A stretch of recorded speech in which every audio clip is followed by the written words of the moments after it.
I don't want to marry someone who only makes $900 a month. There's no reply from my mother-in-law on the phone. Maybe she's stunned. Hello, are you there? I'm talking about the mother of a man who only earns $900 a month. What are you talking about? I'm saying Aaron only makes $900 a month from his part-time job. I think you might be missing a zero. No, I'm not. It's really $900 a month. My name is Maria, and I'm a 29-year-old housewife. I've been married to my husband, Aaron, for 5 years, and we live in an apartment. We don't have children yet, and though we're not rich, we live comfortably and happily, doing work we enjoy. About 6 months ago, things started to change. My mother-in-law, who lives nearby, demanded to move in with us. Despite our efforts to explain that we couldn't accommodate her, she didn't listen. To my surprise, Aaron supported her, which caused a lot of tension between us. Then Aaron made a troubling decision. After my father-in-law passed away a few years ago, my mother-in-law had been living alone and managing fine. But she started feeling uncomfortable being by herself and wanted to move in with us. The real reason, though, was that her house was old and falling apart. She didn't want to pay for the renovations, so she figured moving in with us would solve her problem. When we got married, Aaron promised that we wouldn't live with his parents. His parents' house is just a 10-minute drive away, so if she needs anything, we can easily go there. Also, I know my mother-in-law has never liked me and often makes sarcastic comments. If she moves in with us, she might become even more difficult. On top of that, she recently quit her part-time job and is now unemployed. If she moves in with us, we would have to cover her living expenses too, which we just can't afford right now. Despite this, my mother-in-law said, "Don't be so proud when my son supports you financially." I tried to explain that I work from home and Aaron doesn't support me financially, but she ignored me. She insisted that with Aaron's income, we could live comfortably, but we can't manage on his income alone. So I asked her if she knew how much Aaron makes each month. She replied confidently, "Of course. He's my son, and you're lucky he's well paid." Really? How so?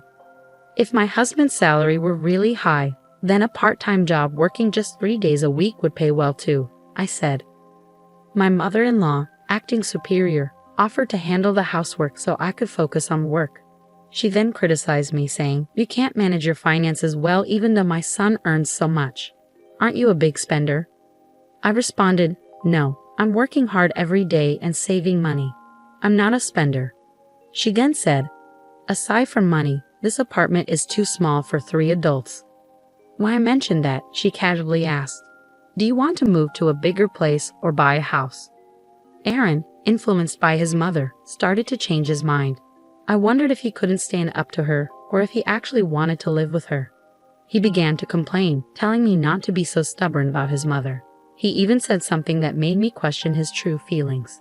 "It's more enjoyable to live with my mother, isn't it?" Aaron asked. "What are you talking about?" "He says she'll take care of the housework for you. It would make things easier for you, Maria." Aaron seemed fully on board with the idea of moving in with his mother. I didn't know what to do. I tried to resist as much as I could, but out of frustration, Aaron took drastic action. While I was out for the day, he moved out of our apartment. When I came home that night and saw that his things were gone, I immediately called him. "Where are you? All your stuff is missing." "Yes, I moved out." "You moved out? Where did you go?" "I bought a house." "Bought a house? With what money?" Hello." It sounded like my mother-in-law was covering the phone. "Yes, that's right. My son and I will be living in the new house for a while.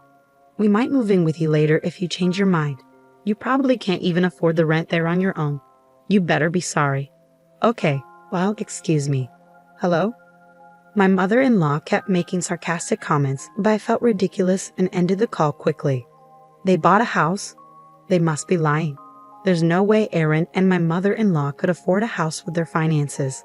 I don't know where they are, but they can do whatever they want. Honestly, I can live on my own without Aaron and manage financially. I was already paying the rent myself, so I'm not worried.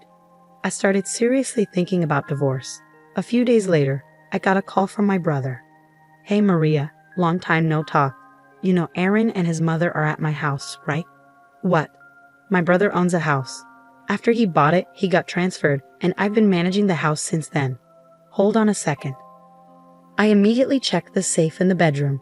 The key to my brother's house is missing. "Tom, the key is gone." Did you call Aaron?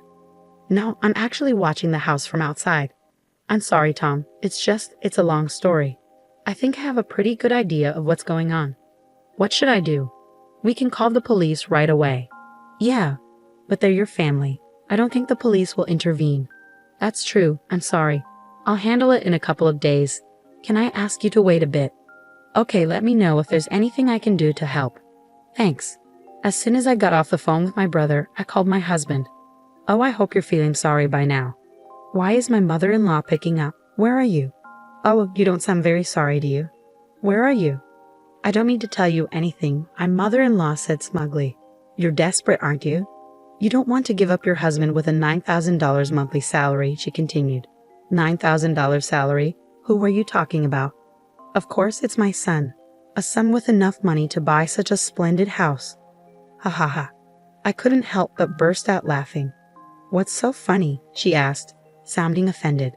Aaron said that if you don't listen to him, he's willing to divorce you. I see. Then divorce is fine, I replied calmly.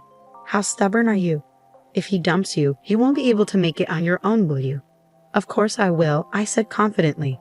I don't want a husband who only makes $900 a month.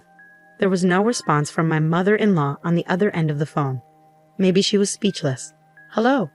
Are you there, the mother of a man who only makes $900 a month? I asked again. What are you talking about? She finally replied. I'm saying that Aaron makes $900 a month from his part-time job, I explained. I think you're missing a zero, she said. No, I'm not. It's $900 a month. When I asked Aaron about his salary, he said around 9. Yes, that's right, around 9, I confirmed. Well, I guess it's hard to believe that your son only makes $900, I said. $9,000 is quite a high salary, she replied, still clinging to her misconception. It was thanks to my salary that we could pay all our expenses. By the way, my salary is around $500. You mean $5,000, according to how you're thinking. I'm not being supported by him. My husband quit his job a few years ago. Since then, he's only worked part-time 3 days a week. When I told my mother-in-law about this, she didn't react. I continued with my story. By the way, the house you're living in right now, the one you think my husband bought, it actually belongs to my brother. What? No, Aaron bought this house, she insisted. My brother bought the house, and I was in charge of it while his family lives in another area. He gave me the key, and Aaron took it without permission. What you and Aaron did is a criminal act, and I'm going to report it to the police. Wait a minute, my mother-in-law blurted out, clearly caught off guard. Okay, we'll leave, but please don't call the police. My mother-in-law hung up the phone, shouting. I'm sure she and Aaron are in a heated discussion now. When I went to check on my brother's house afterward, both Aaron and my mother-in-law were gone. They must have rushed back to her house in a panic. I immediately contacted my brother and apologized for the trouble my husband had caused. I still had one thing left to do, divorce my selfish husband. I signed the divorce papers and sent them to my in-laws' house. A short while later, my husband called me in a panic. You're kidding, right? I'm sorry, and I apologize about the house. So please reconsider, Aaron pleaded over the phone. I can't be married to a thief. Please enjoy living with your mother, whom you love so much. I can't stay with someone who doesn't respect me. Get a full-time job and good luck making $9,000 a month, I replied firmly. Aaron didn't sign the divorce papers right away, so I hired a lawyer. With legal help, the divorce was granted without much hassle. I was finally free from the impossible situation of dealing with my husband and mother-in-law trying to force me into living with them. My ex-husband and mother-in-law continued to live in their shabby house. Aaron tried to find a full-time job by going to the unemployment office, but because he had been working part-time for so long, it was difficult for him to find a company willing to hire him full-time. They are still living on his $900 income, and my mother-in-law had to start working part-time again. My mother-in-law now complains to him every day, and they fight constantly. I moved out of the apartment I had shared with Aaron and into a new place.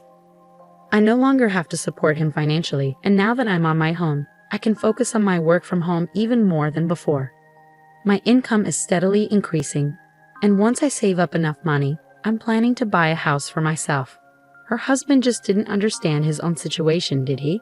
If he had thought about it properly, he should have been grateful to his wife. Instead, because he didn't appreciate her, he ended up in this unfortunate situation.